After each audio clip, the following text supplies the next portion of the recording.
आयकर विभाग ने ट्वीट कर जानकारी दी है कि प्रत्यक्ष कर से जुड़े मामलों के निपटारे के लिए लागू विवाद से विश्वास योजना अपनाने की अंतिम तारीख बढ़ाकर 31 मार्च कर दी गई है।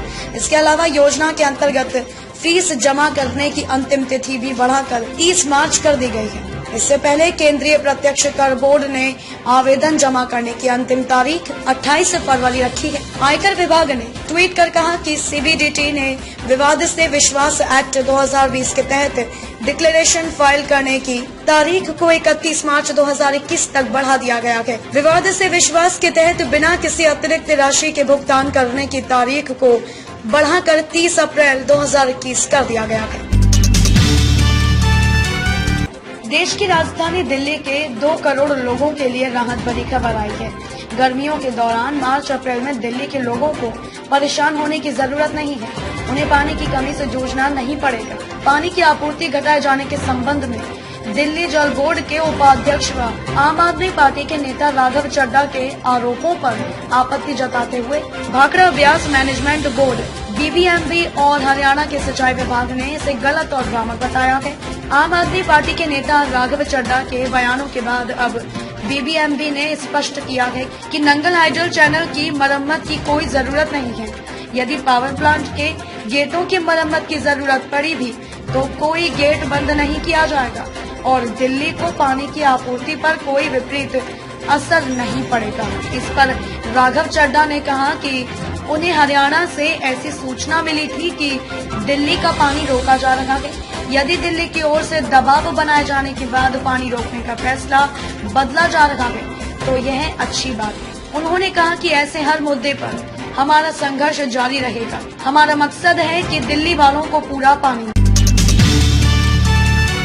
गुजरात में स्थानीय निकाय चुनाव के साथ ही कोरोना संक्रमण के बढ़ते मामलों को देखते हुए अहमदाबाद, सूरत, राजकोट तथा वडोदरा में कर्फ्यू 15 दिन के लिए और बढ़ा दिया गया। राज्य सरकार की ओर से कोविड-19 वैक्सीन के दूसरे चरण की तैयारियां पूरी कर ली गई हैं। इस चरण में 60 वर्ष से अधिक की उम्र की महिलाओं व पुरुषों तथा 45 से 59 साल के गंभीर रोगों से पीड़ित महिलाओं व पुरुषों को कोविड-19 की वैक्सीन दी जाएगी। मुख्यमंत्री विजय रूपाणी की अध्यक्षता में गांधीनगर में बुलाई गई कोर कमेटी की बैठक में अहमदाबाद सहित 4 महानगर पालिका में रात्रि कर्फ्यू आगामी 15 मार्च तक बढ़ाने का फैसला किया गया है।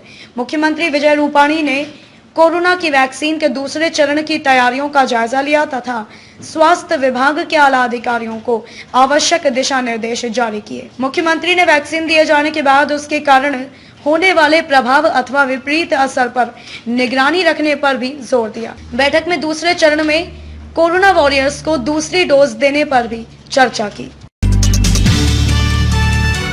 शिवसेना ने कहा कि लोकपाल लाकर भी बीजेपी भ्रष्टाचार नहीं रोक पाई। शिवसेना ने भ्रष्टाचार के मुद्दे पर कसा बीजेपी पर तंज। सामना ने लिखा है कि नेताओं का भ्रष्टाचार किसी को नहीं दिखता।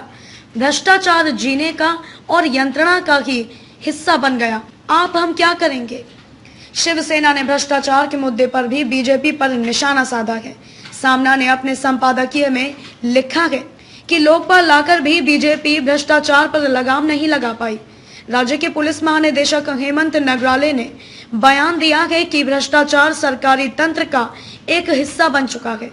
जिन्हें ऐसा लगता है कि नगराले का यह बयान धक्कादायक और खलबली मचाने वाला है, वे लोग मूर्खों के नंदनवन में घूम रहे हैं। राज्य के पुलिस महानिदेशक का सहजता से दिया ये बयान सत्य कथन है। नगराले ने एक प्रकार से जनभावना ही व्यक्त की है। भ्रष्टाचार सरकारी तंत्र का हिस्सा बन चुका है। सामना ने लिखा है कि हम भ्रष्टाचार का समर्थन नहीं करते, हालांकि भ्रष्टाचार सरकारी तंत्र का ही हिस्सा बन गया है। इसीलिए सरकारी तंत्र से भ्रष्टाचार को निकालना कठिन हो गया है। नगराले का कहना है कि हम केवल भ्रष्टाचार पर प्रतिबंधात्मक कार्यवाहियां बढ़ाकर अधिकारियों को भ्रष्टाचार आचरण से दूर रख सकते हैं।